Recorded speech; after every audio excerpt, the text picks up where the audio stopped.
வணக்கம். என் பேர் கார்முகிலன். நான் ஜூனியர் டிராஃப்டிங் ஆஃபீஸராக பப்ளிக் ஒர்க்ஸ் டிபார்ட்மெண்ட் ராமநாதபுரமில் ஒர்க் பண்ணிகிட்ருக்கேன். என்னோடய ஜேர்னி பற்றி சொல்லணும்னா, நான் 2017 காலேஜ் பாஸ் அவுட் ஆனேன். 2017 காலேஜ் முடித்து ஒரு கொஞ்ச நாள் ஒரு 1 or 2 months ப்ரைவேட்டில் ஒர்க் பண்ணேன். ஒன்றும் பெருசாக செட் ஆகலை. அப்போ வீட்டில் தான் எங்கள் அப்பா இந்த மாதிரி காரைக்குடியில் ஜாயின் பண்ணேன் அப்படிங்கிற மாதிரி சொன்னாங்க. எனக்கு எனக்கு அப்போ ஒரு அவேர்னஸ் இல்லை அந்தளவுக்கு என்ன பண்ணுறது அப்படின்னு. சரி, வீட்டில் சொல்கிறாங்களேன்னு சொல்லி நானும் ஜாயின் பண்ணேன். ஜாயின் பண்ணி ஒரு 1 weekல எனக்கு அவ்வளோ பெரிய ஒரு 1 or 2 days அப்படியே போயிட்டு இருந்தது. பெரிய ஒரு இது இல்லை.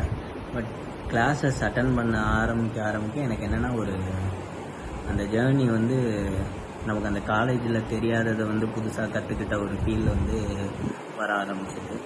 அப்போ அந்த ஜேர்னி நமக்கு ப்ராசஸ் பிடிக்க ஆரம்பிச்சிச்சு. இன்ஸ்டியூட்டில் சொன்னது நமக்கு காலேஜில் நமக்கு அந்த புரியாததுனால தான் நம்ம இப்படி இருந்திருக்கோங்கிறத ரியலைஸ் பண்ணி அப்போ தான் ஓகே, இந்த ப்ராசஸ் நல்லா இருந்தது.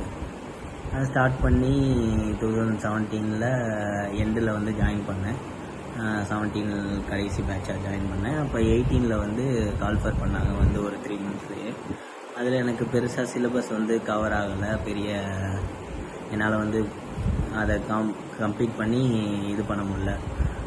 அதோட எனக்கு ரிசல்ட் வந்தாலும் ஒரு மாதிரி எப்படி சொல்கிறது, ஒரு ரிசல்ட் வரலன்னொன்னே ரொம்ப அப்செட் ஆகி நெக்ஸ்ட்டு எதுவும் ப்ரிப்பேர் பண்ணலாமா வேணாமா, ஏன்னா ஐயோ இதில் போச்சே அந்த மாதிரி ரொம்ப டவுன் ஆகி அப்படியே ப்ராசஸ்லேருந்து கொஞ்சம் கொஞ்சமாக விலக ஆரம்பிச்சிட்டேன்.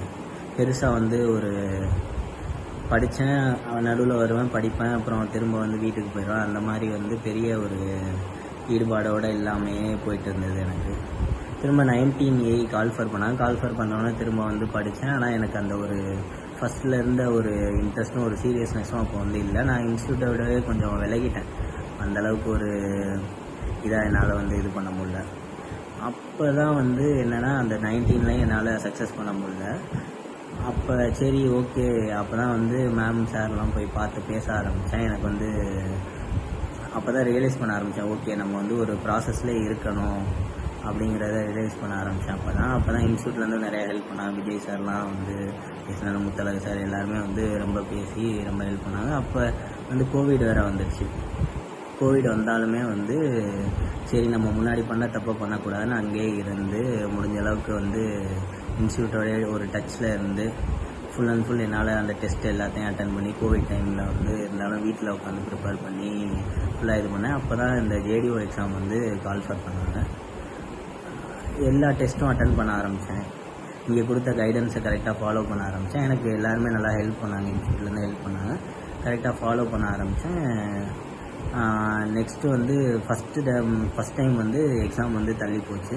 திரும்ப ஒரு 1 month கேப்பில் திரும்ப எக்ஸாம் நோட்டிஃபிகேஷன் விட்டு 1 monthல எக்ஸாம் வச்சாங்க.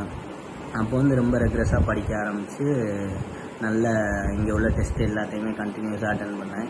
எனக்கு எல்லாருமே நல்லா ஹெல்ப் பண்ணாங்க. சார் மேமாக இருக்கட்டும், அப்புறம் விஜய் சார், அப்புறம் முத்தழகு சார் எல்லாருமே நல்லா ஹெல்ப் பண்ணாங்க.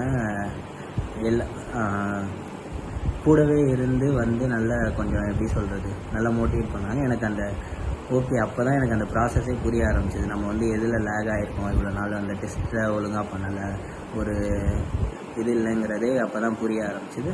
நல்லா படித்தேன். அப்புறம் ரிசல்ட் வந்தப்பையும் நல்ல ஒரு ரிசல்ட் வந்தது. செலக்ட் ஆகி இப்போ நான் ஒர்க் பண்ணிகிட்ருக்கேன். 2022 ஜாயின் பண்ணி ஒர்க் பண்ணிகிட்ருக்கேன். எனக்கு இப்போ 1.5 years ஆகிடுச்சு நான் ஜாயின் பண்ணி. இந்த வீடியோ எதுக்குன்னா, என்னோடய ஒரு சின்ன கிராட்டிடியூட் இது நம்ம இன்ஸ்டியூட்டுக்கும், நம்ம சார் மேம், அப்புறம் நம்ம ஸ்டாஃப்ஸ் எல்லாத்துக்கும். ஏன்னா நான் மட்டும் இல்லை, என் கூட இருந்த என்னோடய ஃப்ரெண்ட்ஸும் நிறையா பேர், எல்லாருமே என் ரூம்மேட்ஸ் எல்லாருமே இப்போ ஒவ்வொருத்தவங்களும் ஒவ்வொரு எக்ஸாமில் செலக்ட் ஆகியிருக்காங்க. பாதி பேர் ஒர்க் பண்ணிகிட்ருக்காங்க. யாருமே சும்மா போல் இருந்து எல்லாருமே ஒரு எக்ஸாமில் செலக்ட் ஆகி AE ஆகியிருக்காங்க, JDO ஆகியிருக்காங்க, சர்வேயர் ஆகியிருக்காங்க. எல்லாருமே ஒவ்வொரு எக்ஸாமில் செலக்ட் ஆகி ஒரு நல்ல நிலமையில் இப்போ இருக்காங்க. அதுக்கான ஒரு சின்ன கிராட்டிடியூட் தான் இந்த வீடியோ. தேங்க்யூ.